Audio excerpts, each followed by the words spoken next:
Hello everyone, good morning, सुप्रभात and welcome back to my channel. I am Pooja. आज हम बात करने वाले हैं 26 एंड 27 ऑफ फेब के करंट अफेयर्स। कल महाशिवरात्रि थी, मेरे घर के पास अखंड रामायण थी, तो स्पीकर ऑन थे, तो मैं रिकॉर्डिंग नहीं कर पाई और रिकॉर्डिंग नहीं हो पाई मुझसे क्योंकि बहुत ज़्यादा शोर था। तो इसलिए आज हम 26 एंड 27 ऑफ फेब के सभी इंपॉर्टेंट करंट अफेयर्स को डिटेल में डिस्कस करेंगे। आज हमें ministry of road and transport की रिपोर्ट के ऊपर डिस्कशन करना है। हमें बात करनी है इन स्पेस ने हमारे स्पेस टेक्नोलॉजी को, स्पेस स्टार्टअप को बूस्ट करने के लिए 500 करोड़ रुपए के कॉर्पस के साथ एक नया फंड बनाया है। हम उस फंड पे बात करेंगे।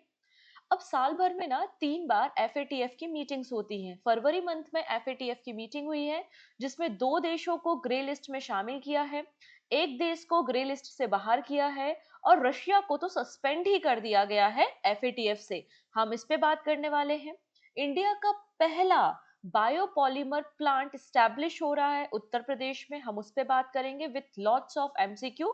लेकिन सबसे पहले बात करेंगे कुछ इंपॉर्टेंट पर्सन जो 26 और 27 फरवरी को न्यूज में है। वीडियो को एंड तक देखना है। एंड में एक क्वेश्चन ऑफ द डे भी है जिसका आंसर आप सभी लोग मुझे कमेंट सेक्शन में बताएंगे।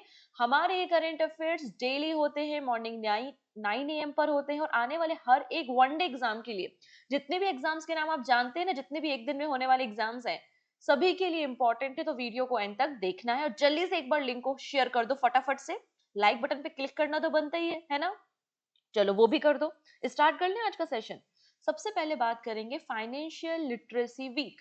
ये एक एनुअल सेलिब्रेशन है और RBI, reserve bank of India, since 2016 से इसको ऑर्गेनाइज कर रहा है। तो आरबीआई का एक एनुअल प्रोग्राम है जिसका नाम है फाइनेंशियल लिटरेसी वीक। समझ में आ रहा है कि फाइनेंशियल लिटरेसी के बारे में हमें अवेयरनेस दिलानी है। 2016 में इस प्रोग्राम की शुरुआत आरबीआई ने की थी। 24 से लेकर 28 ऑफ फेब तक हम फाइनेंशियल लिटरेसी वीक सेलिब्रेट कर रहे हैं जिसकी थीम है फाइनेंशियल लिटरेसी वीमेंस प्रॉस्पेरिटी। ठीक है। इसमें कई सारे commercial bank and NABARD, national bank for agriculture and rural development ने भी कोलैबोरेशन किया है। आइए बात करेंगे कुछ इंपॉर्टेंट पर्सन के बारे में। पहले पर्सन है विजेंद्र गुप्ता जो कि बीजेपी से बिलोंग करते हैं। इन्हें रिसेंटली स्पीकर इलेक्ट किया गया है दिल्ली असेंबली का। हम सभी को पता है दिल्ली में टोटल 70 सीट्स हैं जिसमें 48 सीट्स पर आपको देखने को मिल जाएगी बीजेपी गवर्नमेंट। और यहाँ पे बीजेपी के लीडर जो स्पीकर बनाए गए हैं दिल्ली असेंबली के, उनका नाम क्या हो जाएगा? विजेंद्र गुप्ता हो जाएगा। वहीं प्रोटेम स्पीकर चुना गया था अरविंद सिंह लवली को। और दिल्ली की जो 9th नंबर की आपको सीएम देखने को मिलेंगी और 4th नंबर की फीमेल मुख्यमंत्री देखने को मिलेंगी, उनका नाम हो जाएगा रेखा गुप्ता। क्लियर? चलिए नेक्स्ट बात करेंगे हम 72 मिस वर्ल्ड पीजेंट के बारे में। तो यहाँ पर 7th ऑफ मई से लेकर 31st ऑफ मई, 7 मई से 31 मई तक हमारे देश में होने वाला है 72 edition of Miss World pageant. तो 72 जो मिस वर्ल्ड कंपटीशन होगा उसको होस्ट करेगा तेलंगाना। इसका जो फाइनल होगा वो हैदराबाद में होगा। अब बात करते हैं इंडिया को कौन रिप्रेजेंट करने वाला है इस कंपटीशन में। तो इंडिया को रिप्रेजेंट करने वाली है Nandini Gupta. Nandini Gupta to represent India at the 72 Miss World in Telangana। 71st number का जो मिस वर्ल्ड हुआ था वो न्यू दिल्ली एंड मुंबई में हुआ था। और अभी जो प्रेजेंटली मिस वर्ल्ड है उनका नाम है क्रिस्टियाना प्रेजिकोवा। ठीक है, जो कि अपने सक्सेसर को अब क्राउन पहनाएंगी मई मंथ में। चलिए अगली बात करते हैं जर्मनी के बारे में। जर्मनी में होते हैं चांसलर।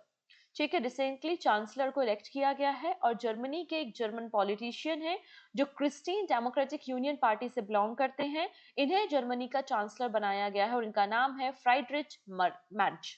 ठीक है, तो आप देख सकते हैं फ्राइडरिच मर्ज को नया चांसलर बनाया गया है जर्मनी का।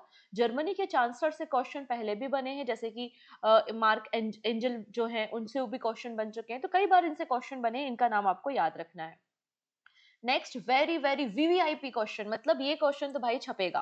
ठीक है, किसी भी सेट में छपे, एसएससी में छपे, रेलवे में छपे, सीयूटी में छपे, कहीं भी छपे, ये छपेगा। ठीक है, हम बात कर रहे हैं इंटरनेशनल बुकर प्राइज के बारे में। तो यहाँ पे कोई भी ऐसी बुक जो किसी भी भाषा में थी और उसको इंग्लिश में ट्रांसलेट किया गया है और ब्रिटेन एंड आयरलैंड में पब्लिश किया गया है, ऐसी बुक्स को इंटरनेशनल बुकर प्राइज दिया जाता है। ठीक है, इंटरनेशनल बुकर प्राइज में 50,000 पाउंड प्राइज मनी दी जाती है और ये प्राइज मनी जो ऑथर होता है और ट्रांसलेटर होता है उनके बीच में डिस्ट्रीब्यूट की जाती है। जैसे कि हमारे देश की पहली जो हिंदी नोवेल है जिसको बुकर प्राइज मिला है वो है टॉम ऑफ सेंट, और ये गीतांजलि श्री की है। और इससे क्वेश्चन पहले भी बन चुका है कि टॉम ऑफ सेंट किसकी बुक है, गीतांजलि श्री की बुक है। नाउ बात करते हैं यहाँ पर हम, हमारी एक कन्नड़ा ऑथर है जिनका नाम क्या है, भानु मुस्ताक, और इनकी बुक है जो कि कन्नड़ा लैंग्वेज में थी और इसको इंग्लिश में ट्रांसलेट किया गया है, हार्ट लैम्प। और इसका इंग्लिश ट्रांसलेशन किसने किया है, दीपा वस्ती ने किया है। इसे लॉन्ग लिस्ट किया गया है इंटरनेशनल बुकर प्राइज के लिए। This is the first time a Kannada work has been featured on the long list which honour outstanding translated fiction. तो हार्टलैम जो पुस्तक है वो कन्नड़ा में थी, इसको इंग्लिश ट्रांसलेशन दीपा भस्ती ने किया है। और इस बुक की या जो स्टोरी कलेक्शन है, इस बुक की ऑथर कौन है, भानु मुस्ताक आपको देखने को मिल जाएंगी। अब यहाँ पे जो भी बुक नॉमिनेट होती है, शॉर्टलिस्ट होती है, उनको £5000 दिया जाता है जो कि ऑथर और ट्रांसलेटर के बीच में डिस्ट्रीब्यूट हो जाता है। क्लियर। नेक्स्ट बात करेंगे धनवंतरी आयुर्वेदा अवार्ड के बारे में, जो कि हेल्थ केयर सेक्टर में दिया जाता है और मिनिस्ट्री ऑफ आयुष इस अवार्ड को देती है। तो 2025 में मिनिस्ट्री ऑफ आयुष ने 3 लोगों को धनवंतरी आयुर्वेदा अवार्ड से सम्मानित किया है जिन्होंने एक्सेप्शनल कंट्रीब्यूशन किया है ट्रेडिशनल इंडियन मेडिसिन में। अब ये जो धनवंतरी अवार्ड है इसमें लॉर्ड धनवंतरी की स्टैच्यू, साथ ही साथ 5 लाख रुपए कैश प्राइज यहाँ पर दिया जाता है। तो प्राइज मनी क्या है, 5 लाख रुपए है। अब वो 3 पर्सन कौन है जिनको धनवंतरी अवार्ड दिया है, तो वैद्य तारा चंद्र शर्मा, वैद्य मायाराम और वैद्य समीर गोविंद आपको देखने को मिल जाएंगे। ये सभी आपको एक्सपर्ट देखने को मिलेंगे आयुर्वेदा में, आयुर्वेदा लिटरेचर में, आयुर्वेदा एजुकेशन में। ठीक है, तारा, माया और समीर, ठीक, वैद्य हैं तीनों। नेक्स्ट बात करेंगे सौरभ घोषाल के बारे में। सिंपल सा क्वेश्चन बनता है कि सौरभ घोषाल जो रिसेंटली न्यूज में थे वो किस स्पोर्ट से हैं, तो ये स्कॉच से रिलेटेड आपको मिल जाएंगे। रिसेंटली सौरभ घोषाल ने सिडनी क्लासिक स्कॉच टाइटल को जीता है। ये वर्ल्ड नंबर 10 रह चुके हैं और इन्होंने 2023 में प्रोफेशनल स्कॉच टेनिस जो एसोसिएशन है उससे रिटायरमेंट ले लिया था और कहा था कि मैं इंडिया को लेकिन रिप्रेजेंट करूंगा, लेकिन वापस से इनकी एंट्री हो चुकी है। इन्होंने वापस से प्रोफेशनल स्कॉश एसोसिएशन टॉर को ज्वाइन कर लिया है और recently Sydney classic squash title को जीतने का काम सौरभ घोषाल ने किया है। क्लियर है। तो ये थे हमारे कुछ इंपॉर्टेंट पर्सन के अलावा एक और बहुत इंपॉर्टेंट क्वेश्चन हमेशा एग्जाम में बनता है, वो है ऑलिव रेडली टर्टल से। ऑलिव रेडली टर्टल आपको देखने को मिलते हैं, मतलब इनकी जो जनरली ये वार्म वाटर में, आपके अटलांटिक ओशियन में, पैसिफिक ओशियन में और इंडियन ओशियन में पाए जाते हैं। और इंडियन ओशियन में जो उड़ीसा कोस्ट है वो इनका एक मास नेस्टिंग सेंटर आपको देखने को मिल जाएगा। तो record breaking mass nesting of olive ridley turtle कहाँ पर हुई है, रुसिकुलिया बीच में हुई है। रुसिकुलिया बीच आपको उड़ीसा स्टेट में देखने को मिल जाएगा। लगभग 7 लाख ऑलिव रेडली टर्टल ने, जो फीमेल रेडली टर्टल्स हैं, उन्होंने अपने अंडे दिए हैं। तो मास नेस्टिंग आपको देखने को मिल जाएगी। ठीक है, कहां पर, गंजम डिस्ट्रिक्ट में। Olive ridley turtle are the smallest and most abundant of all sea turtle found in the world. ये कार्निवोरस होते हैं और इनकी जो यूनिक मास नेस्टिंग होती है, कितनी सारी फीमेल साथ में आके अपने अंडे देती हैं, इसे हम जानते हैं एक वर्ड के नाम से जिसका नाम है अरीबेडा। ठीक है, जिसमें thousand of females come together on the same beach to lay egg. Clear, कहां पर दिए हैं, रुसिकुलिया बीच में दिए हैं, उड़ीसा स्टेट में। क्लियर। अच्छा, यहाँ पे एक स्लाइड ऊपर नीचे हो गई, 1 सेकेंड, कहाँ गई वो स्लाइड, ओ माय गॉड, एक स्लाइड ऊपर नीचे हो गई है, 1 सेकेंड दीजिएगा ना। डिलीट तो नहीं कर दी मैंने वो। चलो, यहाँ पे मैं अगली स्लाइड बता देती हूँ, अगली स्लाइड में क्या मेंशन था। अगली स्लाइड जो यहाँ पे मिसिंग हो गई है, मैं इसको फाइंड आउट कर लेंगे कहाँ चली गई है, मैं इसको ऐड ऑन कर दूंगी। जिसमें मैंने मेंशन किया था, ये जो ऑलिव रेडली टर्टल है ये आपको जनरली वार्म वाटर में, अटलांटिक ओशियन, पैसिफिक ओशियन वगैरह में, आपको इंडियन ओशियन में देखने को मिलते हैं। और इनकी जो मास नेस्टिंग होती है, सबसे बड़ी जो मास नेस्टिंग होती है वो आपको उड़ीसा के बीच पर देखने को मिलती है। गहिरमाथा आपकी जो सेंचुरी है, ठीक है, वहां पर आपको देखने को मिल जाएगी। इन्हें वाइल्ड लाइफ प्रोटेक्शन एक्ट के जो 1972 का एक्ट है उसके शेड्यूल 1 में शामिल किया है और IUCN की रेड लिस्ट की वल्नरेबल कैटेगरी में आपको ये देखने को मिल जाएंगी। ठीक है जी। चलो, नेक्स्ट है टेक्नोलॉजी एडेप्शन फंड। अब यहाँ पे इन स्पेस के बारे में सुना होगा, जो कि इसरो की एक कमर्शियल आर्म है। इन स्पेस का मतलब है the Indian national space promotion and authorisation. In space ने एक नया फंड बनाया है, उस फंड का नाम है टेक्नोलॉजी एडॉप्शन फंड, जिसका कॉर्पस है 500 करोड़ रुपए। इसका पर्पस है कि हमारे देश के जो स्पेस स्टार्टअप्स हैं उनकी ग्रोथ को सपोर्ट करना और नई नई इंडिजीनियस स्पेस टेक्नोलॉजी को तैयार करना, जिससे हमारा जो इम्पोर्ट है वो रिड्यूस हो और हम इंडिजीनियस इनबिल्ट यहाँ पे टेक्नोलॉजी को तैयार कर चुके। तो हमारे देश के जो स्पेस स्टार्टअप्स है उनको प्रमोट करने के लिए 500 करोड़ रुपए का एक कॉर्पस बनाया है, एक फंड बनाया है इन स्पेस ने, जिसका नाम है टेक्नोलॉजी एडॉप्शन फंड। इसमें क्या कहा गया है कि जो भी आपके स्टार्टअप्स होंगे, एमएसएमईज होंगे, उनको प्रोजेक्ट कॉस्ट का अप टू 60% फंड किया जाएगा। जो लार्ज इंडस्ट्रीज है उनको अप टू 40% फंड किया जाएगा और कैप 25 करोड़ रुपए पर प्रोजेक्ट की बनाई गई है। ठीक है, इसमें कोई भी नॉन गवर्नमेंटल एंटिटीज एलिजिबल है, अगर वो स्पेस सेक्टर में काम करती हैं तो फंड के लिए अप्लाई कर सकती हैं। इससे हमें space technology, launching vehicle, satellite जैसे सेक्टर में हेल्प मिलेगी। इन स्पेस का फॉर्मेशन 2020 में हुआ था। Department of space government of India इसकी मिनिस्ट्री है। हेडक्वार्टर अहमदाबाद गुजरात में है। इसका पर्पस क्या होता है, हमारे प्राइवेट सेक्टर का स्पेस सेक्टर में पार्टिसिपेशन इंक्रीज करना। और एक इसरो की कमर्शियल आर्म है, मतलब इसरो जो कि गवर्नमेंट एंटिटी है और जो भी नॉन गवर्नमेंटल एंटिटीज हैं उनके बीच में एक सिंगल विंडो, एक सिंगल प्लेटफॉर्म प्रोवाइड करने का काम इन स्पेस करता है। क्लियर है? चलिए नेक्स्ट बात करेंगे इंटरनेट शटडाउन के बारे में। जैसे कि जब भी हमारे देश में इलेक्शंस होने का समय होता है, कहीं दंगे हो जाते हैं, दंगे होने के अलावा जैसे कि 370 हटाना था जम्मू एंड कश्मीर से, तो ऐसे केसेस में दंगे और भी ज्यादा फैले ना, मिसकम्युनिकेशन ना हो, गलत इन्फॉर्मेशन स्प्रेड ना हो, उस केसेस में हम क्या करते हैं, उस पर्टिकुलर एरिया में इंटरनेट को शट डाउन करते हैं। तो 2024 में कितने इंटरनेट शट डाउन हुए हैं और इंडिया किस पोजीशन पे है, इस रिपोर्ट को रिलीज किया है by the advocacy body access now ने। ठीक है, तो इंडिया के जो नंबर ऑफ शटडाउन है उनमें थोड़ा सा रिडक्शन हुआ है। 2024 में इंडिया में 84 टाइम इंटरनेट को शट डाउन किया था और इंडिया सेकेंड नंबर पे है आफ्टर द म्यांमार। म्यांमार में सबसे ज्यादा इंटरनेट शट डाउन हुए थे 85 2024 में, और इंडिया में 84 टाइम्स इंटरनेट शट डाउन हुआ था। वहीं पाकिस्तान थर्ड नंबर पे है विथ 31 शटडाउन्स। टोटल 2024 में 54 कंट्रीज में 296 इंटरनेट शटडाउन हुए हैं, जो कि प्रीवियस ईयर के कंपैरिजन में ज्यादा हैं। 2023 में पूरी वर्ल्ड में 283 इंटरनेट शटडाउन हुए थे, लेकिन 2024 में टोटल 296 शटडाउन देखने को मिल जाते हैं, जिसमें से 84 शटडाउन्स भारत में हुए थे। इसमें से 72 शटडाउन्स ऐसे थे, इस रिपोर्ट में बताया गया कि 72 शटडाउन ऐसे थे जिसमें ह्यूमन राइट्स को, जो हमारे फंडामेंटल राइट्स है, उनको अब्यूज किया गया, उनको वायलेट किया गया। और इनके मेन रीजन वॉर क्राइम्स थे, इसके अलावा एयर स्ट्राइक थी, ये सारे कुछ रीजंस बताए गए हैं। इंडिया में बात करते तो इंडिया में 84 शटडाउन हुआ और इंडिया हाईएस्ट डेमोक्रेसी है, जो कि डेमोक्रेसी है जिसमें 16 स्टेट्स में, 16 राज्यों में आपको इसका इम्पैक्ट देखने को मिला। इसका रीजन प्रोटेस्ट था, इलेक्शंस था, वायलेंस थे, एटसेट्रा। अब यहाँ पे हमारे देश में फंडामेंटल राइट्स के बारे में बातें हो रही है। हमारे देश में एक आर्टिकल है, article number 19 sub clause 1G, ठीक है, जो कि हमारा एक फंडामेंटल राइट है, जो कि ऑनलाइन पेमेंट से संबंधित है। हमारे देश में एक और फंडामेंटल राइट है, आर्टिकल नंबर 21, जो कि हमारे एजुकेशन से संबंधित है। इंटरनेट अगर बंद कर दोगे तो आप हमारे करंट अफेयर्स कैसे देखोगे, नहीं देख पाओगे ना। तो आपका फंडामेंटल राइट ब्रीच हो रहा है। Right to education is a fundamental right, तो वो आपका ब्रीच हो रहा है। तो आर्टिकल 91, ठीक है, आर्टिकल 19 सब क्लॉज 1 आर्टिकल 21 का ब्रीच होता है जब आपके इंटरनेट शटडाउन होते हैं। इकोनॉमी लॉसेस, तो 2024 में हमारे देश में जो 84 शटडाउन हुए हैं, इंटरनेट शटडाउन होने की वजह से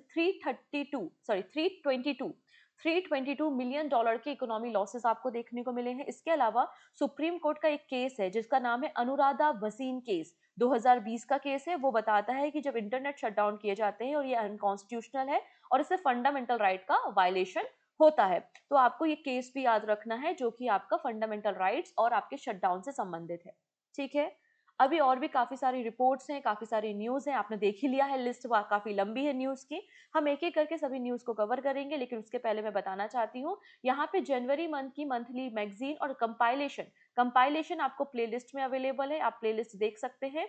जैसे कि international news, national news, government scheme, appointment, ये सारी चीजें मैंने कवर की हैं। और जनवरी मंथ की मंथली करंट अफेयर्स मैगजीन जो है वो पूजा जैन क्लासेस एप्लीकेशन पे अवेलेबल है। प्रिंटेबल फॉर्मेट में आप इजीली डाउनलोड कर सकते हैं, प्रिंट आउट निकाल सकते हैं। साथ ही साथ अभी आप लोगों के एसबीआई के पेपर भी होने वाले हैं, डेट तो आ ही चुकी है। तो बैंकिंग करंट अफेयर्स मैगजीन भी जनवरी मंथ की अवेलेबल है, जिसमें जनवरी मंथ का कंप्लीट थ्योरी और 100 बैंकिंग एमसीक्यू अवेलेबल है जस्ट 25 रुपीज में, और अवेलेबल है पूजा जैन क्लासेस एप्लीकेशन पे। और आज की क्लास की जो पीडीएफ है वो आपको इजीली मिल जाएगी। कहाँ पर मिल जाएगी पीडीएफ? पूजा जैन क्लासेस एप्लीकेशन पे भी मिल जाएगी, और टेलीग्राम, टेलीग्राम की लिंक डिस्क्रिप्शन में है। टेलीग्राम पे भी आपको करंट अफेयर्स की पीडीएफ मिल जाएगी, आप फ्री ऑफ कॉस्ट डाउनलोड कर सकते हैं। टेलीग्राम से अगर आप एड ऑन होते हैं तो हमारे डेली क्विज भी होते हैं, तो आप उनको भी अटेंड कर सकते हैं। हाँ जी, वो जो स्लाइड घूम गई थी ना, वो मिल गई है। देखो यहाँ पे मैं इसको करेक्ट कर दूंगी, आगे पीछे हो गया है थोड़ा सा। तो यहाँ पर आपको ऑलिव रेडली टर्टल के हैबिटेट्स के बारे में बताया गया है कि पैसिफिक, अटलांटिक और इंडियन ओशियन में है। गहीर माथा जो मरीन सेंचुरी है वो वर्ल्ड की लार्जेस्ट रूकरी है। रूकरी मतलब कॉलोनी जहाँ पे ब्रीडिंग होती है। फिर यहाँ पे इनकी स्टेटस मेंशन है, ठीक है, डन। तो यहाँ पर आपको ये वो साइट दिख रही है जहाँ पे सबसे ज्यादा नेस्टिंग होती है ऑलिव रेडली टर्टल की। चलिए अब बात करते हैं कवच के बारे में। आप लोग ने आई होप कवच के बारे में तो सुना ही होगा। कवच क्या है? एक एंटी कोलिजन सिस्टम है, इंडियन रेलवे का इनिशिएटिव है कि अगर कोई ट्रेन है जो सिग्नल को क्रॉस कर देती है, डेंजर में है, पायलट ब्रेक नहीं लगा पाया, तो ऐसे केसेस में ऑटोमेटिकली ब्रेक लग जाते हैं और एक्सीडेंट्स को रोका जा सकता है। तो कवच एक एंटी कोलिजन सिस्टम है जो इंडिजीनियस है, ऑटोमेटिक ट्रेन प्रोटेक्शन सिस्टम है जिसको डिजाइन किया गया है prevent the train collision by automatically applying brake when the signal is passed at danger, ठीक है।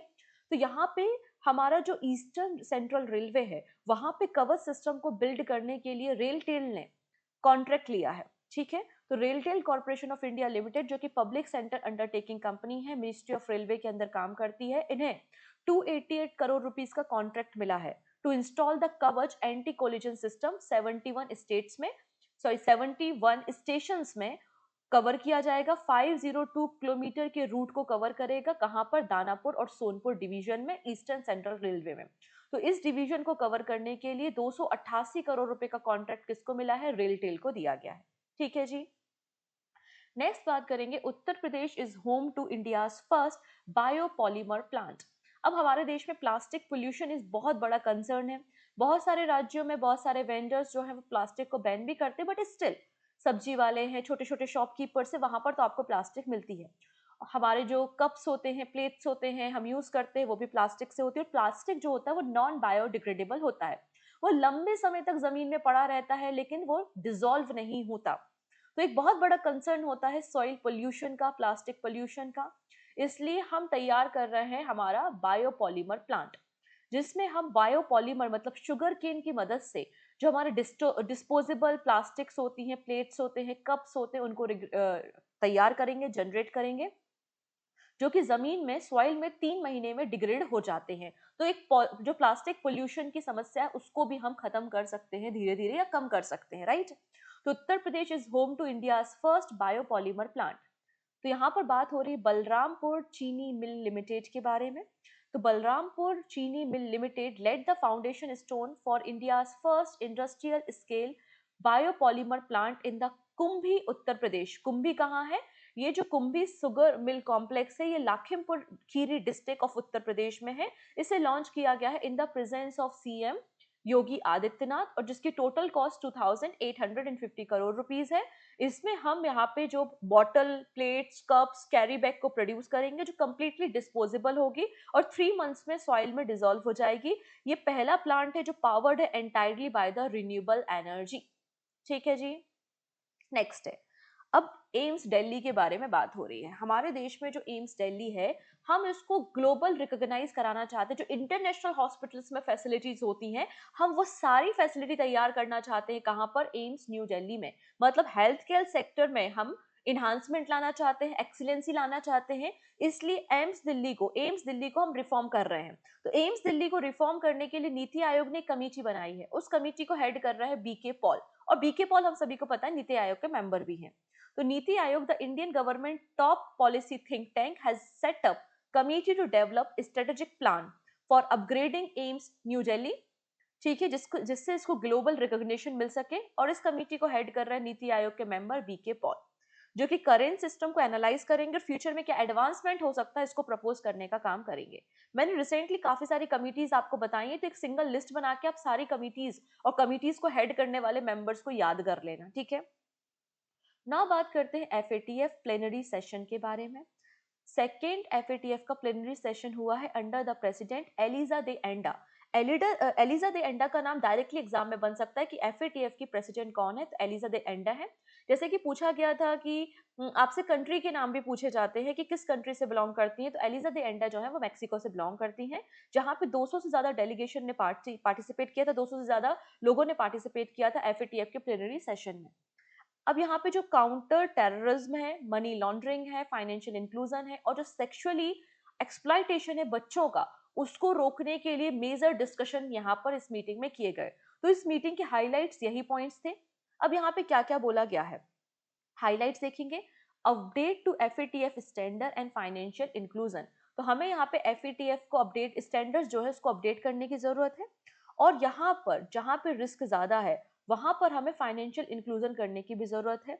हमें बैंकिंग सेक्टर में रिफॉर्म लाने की भी जरूरत है, जिससे लगभग 1.4 बिलियन लोगों को बैंकिंग सेक्टर में फायदा मिल सके। पहली बात ये कही गई है।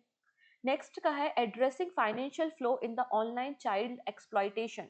तो ऑनलाइन जो चाइल्ड एक्सप्लॉयटेशन हो रहा है, सेक्सुअली असॉल्ट हो रहा है, हमें उसे रोकना है। ऐसे ट्रांजेक्शन लिंक को डिस्टर्ब करना है और जरूरत पड़े तो फाइनेंशियल इंक्लूजन भी देना है, ठीक है। नाउ बात करते हैं लाओ। लाओ पीपल्स डेमोक्रेटिक रिपब्लिक को एफएटीएफ की ग्रे लिस्ट में शामिल किया है, वहीं नेपाल को भी एफएटीएफ की मॉनिटरिंग ग्रे लिस्ट में शामिल किया है, वहीं फिलीपींस को एफएटीएफ की ग्रे लिस्ट से रिमूव किया है। अगर ऐसा दिखता है कि कोई कंट्री है जो टेररिस्ट फंडिंग में या फिर आपकी मनी लॉन्ड्रिंग में इन्वॉल्व है, तो ऐसी कंट्रीज पे ग्रे लिस्ट में शामिल किया जाता है। और अगर कोई कंट्री ग्रे लिस्ट के बाद ब्लैक लिस्ट में इंक्लूड हो जाती है तो उसमें काफी सारे सैंक्शंस होते हैं, काफी ज्यादा बैन लगाया दिया जाता है, ठीक है। नाउ बात करते हैं रशिया। रशिया को एफएटीएफ से सस्पेंड कर दिया गया है। और यहाँ पे केन्या, केमन आइलैंड और सेनेगल ने एफएटीएफ को एज अ गेस्ट ज्वाइन किया है। सेनेगल आपको अफ्रीका कॉन्टिनेंट में मिल जाएगा और केमन आइलैंड आपको कैरेबियन सी में देखने को मिल जाएगा। क्लियर है।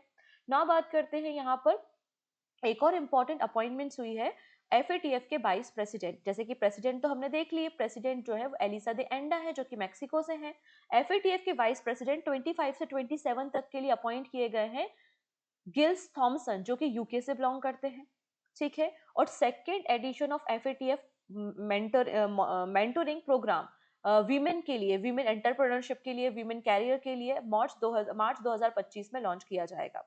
अगर हम बात करें एफएटीएफ के बारे में, एफएटीएफ का मतलब है फाइनेंशियल एक्शन टास्क फोर्स। इसकी प्रेसिडेंट एलिजा दे एंडा है जो कि मेक्सिको से है।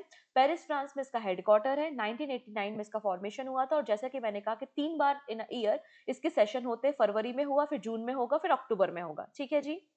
चलिए नाउ बात करते हैं पेटीएम के बारे में। जब आप कभी किसी मर्चेंट शॉप पे जाते हैं और क्यूआर कोड से स्कैन करके पेटीएम पे पेमेंट करते हैं, तो एक साउंड बॉक्स रखा होता है उनके पास जो आवाज करता है और बताता है कि 100 रुपए रिसीव हुए, 10 रुपए रिसीव हुए, अलग अलग भाषाओं में अवेलेबल होता है। अभी हमारे पास जो पेटीएम के साउंड बॉक्स है वो बैटरी ऑपरेटेड है। अब पेटीएम ने पहली बार अपना एक साउंड बॉक्स लॉन्च किया है जो कि सोलर ऑपरेटेड है। इसमें सोलर पावर का इस्तेमाल किया जा रहा है, ठीक है। तो Paytm money limited has launch India का पहला solar power payment device Paytm solar sound box design किया है, लॉन्च किया है, जो कि यूपीआई को एक्सेप्ट करेगा, रुपए क्रेडिट कार्ड को एक्सेप्ट करेगा और क्यूआर कोड की मदद से ये पेमेंट को भी करेगा। इसमें आप 2 से 3 घंटे सनलाइट में इसको रख के चार्ज कर लीजिए और ये पूरे दिन तक काम करता है। जबकि अगर बैटरी जो होती है, अगर बैटरी को आपने एक बार चार्ज कर लिया तो अप टू वो 10 डेज तक काम करती है। लेकिन हर कहीं जैसे कि रूरल एरियाज हैं, वहां पर रिमोट एरियाज में बैटरी अगर अवेलेबल नहीं है तो आप सोलर चार्ज भी कर सकते हैं। ये 11 इंडियन लैंग्वेजेस में अवेलेबल होगा और ये रियल टाइम ऑडियो कंफर्मेशन देगा। जैसे ही पेमेंट होगा ये बता देगा कि इतने रुपए की पेमेंट हमें रिसीव हुई है। इसमें 3 वॉट के स्पीकर्स लगाए गए हैं और 4G टेक्नोलॉजी पे ये काम कर रहा है, ठीक है। इसमें डुअल बैटरी है, एक सोलर पावर भी है और एक आपकी इलेक्ट्रिक बैटरी भी आपको इसमें देखने को मिल जाएगी। Specially hawkers, street vendor, small shopkeepers के लिए इसको डिजाइन किया है। पेटीएम ने ये जो digital payment sound box introduce किया था वो 2019 में इंट्रोड्यूस किया था, ठीक है। डन। चलिए नेक्स्ट है देश का प्रकृति परीक्षण अभियान। तो देश का प्रकृति परीक्षण अभियान, ये अभियान जो है वो लॉन्च किया था national commission for Indian system of medicine मतलब NCISM ने, ठीक है। National commission for Indian system of medicine का प्रोग्राम है जिसका नाम है देश का प्रकृति परीक्षण अभियान, जिसको मिनिस्ट्री ऑफ आयुष सपोर्ट करता है। ये कैंपेन का पहला फेज मुंबई में कंक्लूड हुआ है और हमने 5 गिनीज वर्ल्ड रिकॉर्ड्स बनाए हैं। कौन कौन से रिकॉर्ड्स बनाए हैं? पहला, एक ही सिंगल दिन में मतलब एक ही सिंगल वीक में बहुत अधिक संख्या में लोगों ने प्लेज किया कि हम यहाँ पर आयुर्वेदा को अडॉप्ट करेंगे, हम ग्रीन एनवायरनमेंट, सस्टेनेबल एनवायरनमेंट में काम करेंगे। मतलब इस तरीके से जो शपथ ली जाती है ना, जैसे कि आप नर्मदा नदी के किनारे कभी जाते हो और आरती का समय होता है, या गंगा नदी के किनारे जब आप जाते हो आरती का समय होता है, तो प्लेज ली जाती है ना, गंगा नदी को, नर्मदा नदी को हम स्वच्छ रखेंगे, क्लीन रखेंगे। उसी तरीके का यहाँ पे शपथ लिया गया है। तो एक हफ्ते में एक कैंपेन में सबसे ज्यादा लोगों ने यहाँ पे हेल्थ कैंपेन में प्लेज ली है, ठीक है। तो एक नया बेंचमार्क तैयार हुआ है। नेक्स्ट है most pledges receive for a health campaign in the 1 month, एक मंथ में सबसे ज्यादा रिसीव हुआ है। फिर most pledges receive for health campaign overall, largest online photo album of the people displaying a digital certificate and largest online video album of people saying the same sentence, एक ही sentence लेते हुए एक album तैयार किया गया है। तो ये भी लगभग 12,007 मतलब 12,798 लोगों ने मिलकर इस वीडियो में पार्टिसिपेट किया था। तो ये 5 वर्ल्ड रिकॉर्ड आपको यहाँ पर मिल जाएंगे। नेक्स्ट बात करेंगे प्राइम मिनिस्टर इंटर्नशिप स्कीम के बारे में। तो प्राइम मिनिस्टर इंटर्नशिप स्कीम वापस से आ चुकी है, इसके फॉर्म वापस से भरना शुरू हो चुके हैं और इसका सेकेंड राउंड स्टार्ट हो चुका है, जो कि 730 डिस्ट्रिक्ट्स में आपको देखने को मिलेगा। After more than 6 lakh application in the round 1, round 2 offer 1 lakh more than 1 lakh internship opportunity in the top companies across more than 730 district in India। तो प्राइम मिनिस्टर इंटर्नशिप स्कीम का सेकेंड फेज लॉन्च किया गया है। इसके अंदर 12 महीने की paid internship provide की जाती है हमारे देश के यूथ को अलग अलग कंपनीज में, जिससे उनको जॉब अपॉर्चुनिटीज मिल सके। इस प्रोग्राम में आपको academic learning, practical industry experience देखने को मिलता है, आपकी स्किल को डेवलप किया जाता है, एम्प्लॉयबिलिटी को इंक्रीज किया जाता है। कोई भी इंडिविजुअल जो कि 21 से लेकर 24 साल के बीच में है लेकिन कोई भी फुल टाइम जॉब नहीं कर रहा है, आपके एकेडमिक में फुल टाइम इनरोल नहीं है, तो वो इस इंटर्नशिप में इनरोलमेंट कर सकता है। इसमें मंथली 5,000 रुपीज का स्टाइफन दिया जाता है और एक बार का फाइनेंशियल असिस्टेंट 6,000 रुपए का भी दिया जाता है। इसमें अलग अलग सेक्टर जैसे कि oil, gas, energy, banking, travelling, hospitality, metal, mining, अलग अलग सेक्टर में आपको ट्रेनिंग प्रोवाइड की जाती है। एलिजिबिलिटी कंडीशन 21 से 24 साल के बीच में होना चाहिए। Applicant should have completed their education and not to be engage in any full time course और employment activity. Minimum qualification 10th pass, 12th pass, under graduate, ITI, technical diploma होना चाहिए, ठीक है। वो सभी लोग यहाँ पे स्टाइफिन के लिए अप्लाई कर सकते हैं। 5,000 रुपए, सॉरी, इंटर्नशिप के लिए अप्लाई कर सकते हैं। 5,000 रुपए मंथली स्टाइफिन मिलती है और एक बार का फाइनेंशियल असिस्टेंट 6,000 रुपए मिलता है। नेक्स्ट है government set target to construct 10,000 kilometre national highway in 25-26। तो 2025-26 में देखो, ये हमारा अपकमिंग टारगेट है और टारगेट बेस्ड क्वेश्चन एग्जाम में बनते हैं, तो थोड़ा सा ध्यान देने की जरूरत है यहाँ पर। तो यहाँ पे बोला गया है कि हम 2025-26 में 10,000 किलोमीटर के नेशनल हाईवे को तैयार करेंगे, ये हमारा टारगेट है। और 2019-20 के कंपैरिजन में ये काफी कम टारगेट यहाँ पर सेट किया गया है। The government has set a target to construct 10,000 kilometers of national highway in the fiscal year 25-26। Ministry of road transport and highway ने अनाउंसमेंट किया है। इसमें हम हाई स्पीड कॉरिडोर और एक्सप्रेस वे भी बनाएंगे। तो हमारा टारगेट है कि 5,800 किलोमीटर के एक्सप्रेस वे और हाई स्पीड कॉरिडोर को बनाया जाए। मिनिस्ट्री ने कहा है कि हम 30,000 करोड़ रुपए के फंड को रेज करेंगे मोनेटाइजेशन से, मतलब जो रोड, जो हाईवे कंप्लीट हो चुके हैं उनको प्राइवेट कंपनीज को देंगे और प्राइवेट कंपनी गवर्नमेंट के बिहाफ में टोल को कलेक्ट करेंगी, हाईवे को मेंटेन करेंगे और एक लमसम अमाउंट जो है वो गवर्नमेंट को मिल जाएगा। तो 30,000 करोड़ रुपए का मोनेटाइजेशन किया जाएगा जो प्रोजेक्ट कंप्लीट हो चुके हैं, और प्राइवेट सेक्टर की मदद से भी 35,000 करोड़ रुपए के फंड को रेज किया जाएगा। इसके अलावा इन्होंने कहा है कि हम 128 करोड़ रुपीस अलॉटमेंट करते हैं कैशलेस ट्रीटमेंट के लिए। अगर रोड एक्सीडेंट हो जाता है तो विक्टिम को हॉस्पिटल ले जाना, उसका ट्रीटमेंट करना, इसके लिए 128 करोड़ रुपए यहाँ पर दिए गए हैं। इसके अलावा इनका टारगेट है कि हम 100,000 से ज्यादा, इन्होंने ब्लैक स्पॉट्स को हाईवे पे आइडेंटिफाई करके उसको ठीक किया है, जिससे फ्यूचर में होने वाले एक्सीडेंट्स को रोका जा सके। और यहाँ पे सेफ्टी ऑडिट, 40,000 किलोमीटर रोड का सेफ्टी ऑडिट भी किया गया है, ठीक है। इंडिया जो है वर्ल्ड का सेकेंड लार्जेस्ट रोड नेटवर्क है और हमारे देश में 63.45 लाख करोड़ किलोमीटर की 63.45 किलोमीटर की रोड आपको देखने को मिल जाएंगी। ठीक है, इसमें कहा गया है हाईवे नेटवर्क के बारे में कि नेशनल हाईवे नेटवर्क जो है हमारे देश में 60% से इंक्रीज हुआ है। हमारे देश में यहाँ पे 91,287 किलोमीटर आपके रोड नेटवर्क्स थे। कब थे ये? 2014 में। और अभी 1.46 लाख किलोमीटर के नेशनल हाईवेज हो चुके हैं। अगर हम बात करते हैं नेशनल हाईवे कंस्ट्रक्शन के बारे में, तो हमने 2.8 टाइम्स स्पीड से अपने नेशनल हाईवे को कंस्ट्रक्ट किया है।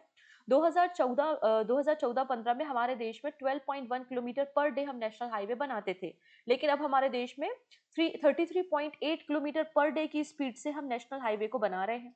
ठीक है, कैपिटल एक्सपेंडिचर भी इंक्रीज हुआ है। 3.01 लाख करोड़ रुपीस आपको 2023-24 में कैपेक्स देखने को मिल जाएगा। और इंफ्रास्ट्रक्चर इन्वेस्टमेंट भी हमारे देश में कितना है? 25,900 करोड़ रुपए रोड नेटवर्क में हुआ है। ये सारी बातें यहाँ पे इस रिपोर्ट में मेंशन की गई हैं। This is very very important point. इस पॉइंट को याद रखना है कि हमारे देश में नेशनल हाईवे कंस्ट्रक्शन स्पीड कितनी है? 33.8 किलोमीटर पर डे आपको देखने को मिल जाएगी। क्लियर है? चलिए नेक्स्ट बात करेंगे। IndusInd bank partner with PGTI as its official banking partner. PGTI का मतलब है professional golf tour of India. तो इंडसइंड बैंक ने, यहाँ पे जो गोल्फ होता है ना, वो थोड़ा सा अमीरों का गेम होता है, क्योंकि गोल्फ खेलने के लिए जो इक्विपमेंट चाहिए, बहुत बड़ी तो पिच चाहिए, बहुत बड़ा तो ग्राउंड चाहिए, राइट। तो यहाँ पे आपको पता होगा कि राइडर कप का संबंध गोल्फ से है। जैसे कि आपने गोल्फ से बॉल को किक की, मतलब आपने स्टिक से बॉल को किक किया और बॉल बहुत दूर चली गई, तो यहाँ पे इलेक्ट्रिक व्हीकल्स वगैरह होते हैं एक जगह से दूसरी जगह जाने के लिए, तो एक अमीरों का गेम होता है। तो जो लोग गोल्फ खेलते हैं वो काफी अमीर लोग होते हैं, आप ऐसा कह सकते हो। तो ऐसे हाई वैल्यू कस्टमर को इंडसइंड बैंक के साथ कनेक्ट करने के लिए इंडसइंड बैंक लिमिटेड ने professional golf tour of India के साथ पार्टनरशिप की है। क्लियर है? ठीक है। इंडसइंड बैंक का कमिटमेंट है स्पोर्ट्स की तरफ, और इन्होंने इंडसइंड फॉर स्पोर्ट इनिशिएटिव को 2016 में लॉन्च किया था। इसका फॉर्मेशन 1994 में हुआ। पुणे में हेडक्वार्टर है। सुमंत कटपालिया सीईओ हैं और पीजीटीआई की लीडरशिप कपिल देव के पास है। कपिल देव प्रेसिडेंट है। अमनदीप जोहल आपको सीईओ देखने को मिल जाएंगे। क्लियर? नेक्स्ट है स्वयथ complete the 6 year of digital procurement success. अब यहाँ पे 19 फरवरी 2019 19 फरवरी 2019 को हमारे देश में हमारी जो वीमेन एंटरप्रेन्योरशिप है, वीमेन स्टार्टअप्स को इन्हांस करने के लिए, उनको ट्रेनिंग प्रोवाइड करने के लिए, उन्हें सेल्फ सफिशिएंट बनाने के लिए स्वायत्त इनिशिएटिव को लॉन्च किया था। इसके 6 साल कंप्लीट हो चुके हैं। The government e market place marked 6 year of the startup women and youth advance through the E transaction initiative at it new Delhi headquarter. इसका फुल फॉर्म पूछा जा सकता है, startup women and youth advantage through E transaction.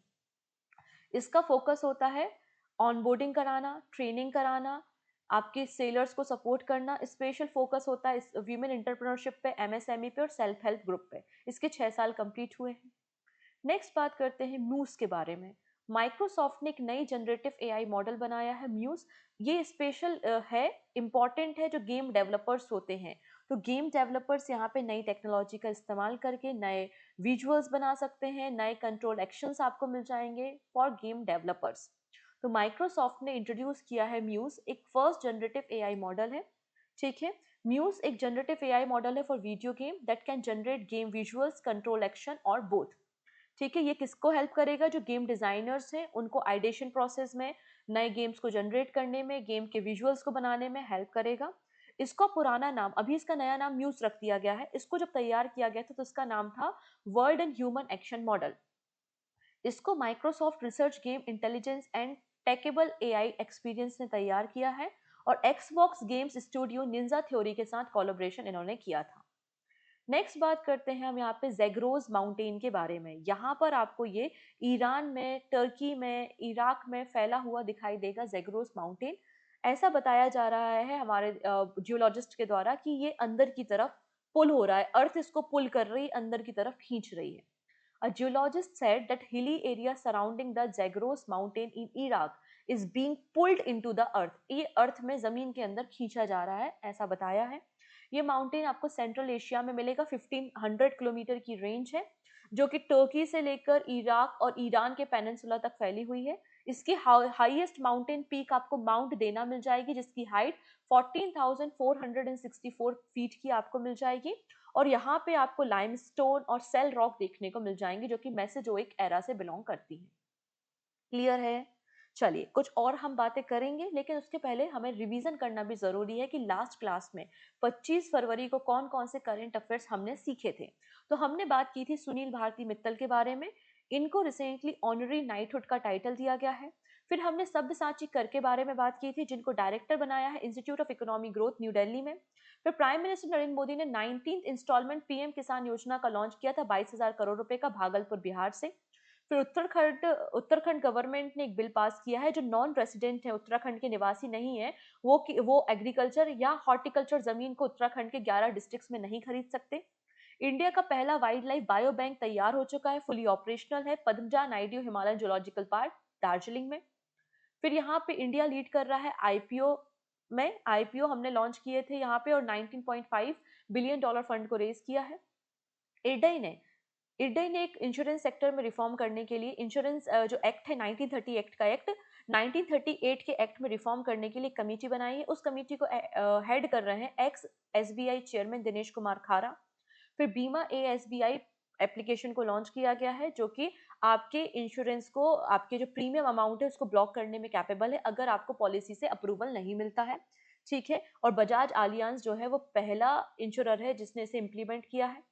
Bisleri और ASI department मिलके adopt a heritage 2.0 programme पे काम कर रहे हैं, जो कि हेरिटेज हमारे जो वाटर हेरिटेज साइट्स हैं, वाटर साइट्स हैं, उनको कंजर्व करने का काम करेगा। विराट कोहली ने सचिन तेंदुलकर के रिकॉर्ड को ब्रेक किया है और ये फास्टेस्ट पर्सन बन गए जिन्होंने 14,000 ओडीआई स्कोर किया है। मोहन बगान सुपर जाइंट ने आईएसएल विनर शील्ड 2024-25 जीती है और ये पहली टीम बन गई जो लगातार दूसरा टाइटल जीत रही है। इंडिया और बांग्लादेश के बीच में एक हॉटलाइन तैयार की गई है दोनों देशों की बॉर्डर फोर्सेस के बीच में। फिर प्राइम मिनिस्टर मोदी मॉरिशियस के नेशनल डे में पार्टिसिपेट करेंगे as a guest of honour 12 March को। ऋचा चड्ढा और अली फजल की एक फिल्म है जिसका नाम है girls will be a girls. इसको जॉन कैसेवेट अवार्ड दिया गया है, independent spirit award 2025। The Times higher education world reputation ranking में हार्वर्ड यूनिवर्सिटी 14वीं बार टॉप पर है। यूएसए डेवलप कर रहा है iron dome style missile defence system similar to Israel. ठीक है। आइए हम कुछ क्वेश्चंस देखेंगे, जैसे कि क्वेश्चन कैसे बन सकते हैं। Insurance regulatory and development authority of India has set up 7-member committee to look into the proposed amendment to the Insurance Act 1938 and suggest a framework for implementation of the same. Who is the head of the 7-member committee set by the IRDAI? तो अभी हमने देखा है कौन है, दिनेश कुमार खारा है। Option number B बिल्कुल करेक्ट है।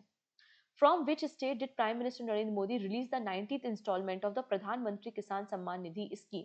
तो आंसर हो जाएगा बिहार, भागलपुर से, option number B. The Insurance Regulatory and Development Authority of India has launched new payment mechanism called the BIMA ASBA. So what is the full form of ASBA? तो यहाँ पे BIMA application supported by the blocked account, option number D. Who has been given a 1-year extension as the Drug Controller General of India? तो यहाँ पे इसको मैंने already Telegram पे post भी किया था। तो drug controller general of India के टेन्योर को 1 साल के लिए बढ़ा दिया गया है। कौन है? राजीव सिंह रघुवंशी आपको देखने को मिल जाएंगे, option number B. Recently NITI Aayog के चेयरमैन, नीति आयोग के सीईओ वीवीआर सुब्रमण्यम के टेन्योर को भी 1 साल के लिए बढ़ाया गया है। हमारे देश के 26वें नंबर के chief election commissioner Gyanesh Kumar बने हैं। ये रिसेंट की हुई अपॉइंटमेंट है। आप चाहो तो स्क्रीनशॉट भी ले सकते हो, अदरवाइज पीडीएफ आपको टेलीग्राम पे और पूजा जैन क्लासेस एप्लीकेशन पे अवेलेबल हो जाएगा। क्लियर है? इतनी बातें क्लियर हो रही तो जल्दी से लिंक को शेयर कर देना। मैं देख रही हूँ आप लोग शेयर नहीं कर रहे हो। ठीक है।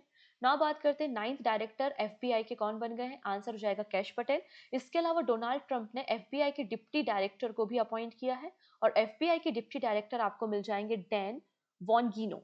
ठीक है, वॉन्गिनो, ये आपको मिल जाएंगे एफबीआई के डिप्टी डायरेक्टर।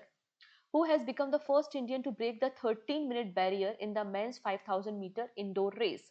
तो यहाँ पे 5000 मीटर इंडोर रेस में 13 मिनट का रिकॉर्ड किसने बनाया है? गुलवीर सिंह ने बनाया है, option number A. Which city has recently become the Madhya Pradesh 8th public airport? तो 8वें नंबर का पब्लिक एयरपोर्ट तैयार हो रहा है मध्य प्रदेश में। रिसेंटली इसको अप्रूवल मिला है, कहाँ पर? दतिया डिस्ट्रिक्ट में। Director general of civil aviation ने दतिया डिस्ट्रिक्ट को लाइसेंस दिया है 8वें नंबर का पब्लिक एयरपोर्ट मध्य प्रदेश में बनाने के लिए। Which company has signed MOU with the Archaeological Survey of India to revive water body at the heritage site? तो आंसर हो जाएगा आपका यहाँ पे Bisleri international private limited, option number A. Next है Soliga tribe is primarily found in which state. तो Soliga tribe आपको Tamil Nadu and Karnataka राज्य में देखने को मिल जाएगी। रिसेंटली यहाँ पे 119वें नंबर की मन की बात का एपिसोड हुआ था। प्राइम मिनिस्टर मोदी ने मन की बात में सोलिगा ट्राइब की चर्चा की है। सोलिगा ट्राइब एकमात्र ऐसी ट्राइबल कम्युनिटी है जो कि टाइगर रिजर्व के अंदर रहती है और टाइगर कंजर्वेशन का काम करती है। ये पाई जाती है बिलीगेरी रंगास्वामी टेम्पल टाइगर रिजर्व में। और इनके जो एफर्ट्स जिसके कारण यहाँ पे रंगास्वामी टाइगर रिजर्व में टाइगर की पॉपुलेशन इंक्रीज हुई है, इसको मेंशन मन की बात में प्राइम मिनिस्टर मोदी ने किया था। तो सोलिगा ट्राइब आपको तमिलनाडु में और कर्नाटका में देखने को मिल जाएगी। ये द्रविड़ लैंग्वेज को बोलते हैं और टाइगर की पूजा करते हैं। टाइगर को अपना एक पवित्र देवी की तरह, पवित्र एनिमल की तरह इसको कंसिडर करते हैं। ठीक है, चलिए कुछ और क्वेश्चन देखेंगे। Consider the following statement about the international Booker prize 2025। Kannada book heart lamp by the Banu Mushtaq has been long listed for the award. बिल्कुल सही बात है, पहली बार इसको किया है। This is the first Kannada book to be included in the long listing. बिल्कुल सही है। The total prize money for the award 1 lakh pound equally share between the author and translator. नहीं, 50,000 पाउंड मिलते हैं यहाँ पे बुकर प्राइज में। तो यहाँ पे तीसरा स्टेटमेंट रॉन्ग है, बट पहला और दूसरा स्टेटमेंट बिल्कुल करेक्ट हो जाएगा। नेक्स्ट है consider the following statement about the India's first biopolymer plant. इसको बलरामपुर उत्तर प्रदेश में सेटअप किया गया है, बलरामपुर चीनी मिल लिमिटेड के द्वारा। ये plant fully biodegradable degradable plastic alternative जैसे कि bottles, plates, carry bags, cup को तैयार करेगी। और ये एंटायरली काम कर रही है रिन्यूएबल एनर्जी सोर्स से। तो तीनों स्टेटमेंट बिल्कुल करेक्ट है। तो सही आंसर हो जाएगा 1, 2 and 3। Consider the following statement about the Paytm solar sound box. India का पहला solar power Paytm device for merchant ready किया गया है बाय द पेटीएम, जो 2-3 घंटे में सनलाइट से चार्ज हो जाएगा और पूरे दिन तक काम करेगा। ये केवल हिंदी और इंग्लिश लैंग्वेज में अवेलेबल। तो अभी मैंने सिखाया कि ये 11 भाषाओं में अवेलेबल है। तो पहला दूसरा तो सही है, बट तीसरा स्टेटमेंट यहाँ पे रॉन्ग हो जाएगा। तो न्यूज को ऐसे पढ़िए आप कि सिंगल लाइनर तो आप सॉल्व कर ही लो, लेकिन आप यहाँ पे स्टेटमेंट वाइज क्वेश्चन को भी सॉल्व कर लो। इस तरीके के क्वेश्चन आज मैंने शामिल किए हैं। जनरली हम ऐसे क्वेश्चन हमारे वीकली करंट अफेयर्स में करते हैं। वीकली करंट अफेयर संडे को 9 AM पर आता है और मेरा सजेशन है कि आप लोगों को वीकली करंट अफेयर जरूर देखना चाहिए अपने रिवीजन पर्पस के लिए। ठीक है, नेक्स्ट है in which Indian state was the military exercise Jal Thal Raksha 2025 concluded. तो आंसर हो जाएगा Bet Dwarka Gujarat, option number D. And this is your question of the day, which team won the Indian super league 2024-25 title. ठीक है, इस क्वेश्चन का answer आप सभी लोग मुझे कमेंट सेक्शन में बताएंगे। बाकी सारी बातें हम नेक्स्ट वीडियो में डिस्कस करेंगे। वीडियो अगर अच्छा लगे तो इसको लाइक बटन पे क्लिक करना नहीं भूलेंगे। सो टेक केयर, मिलते हैं नेक्स्ट वीडियो में। Bye bye.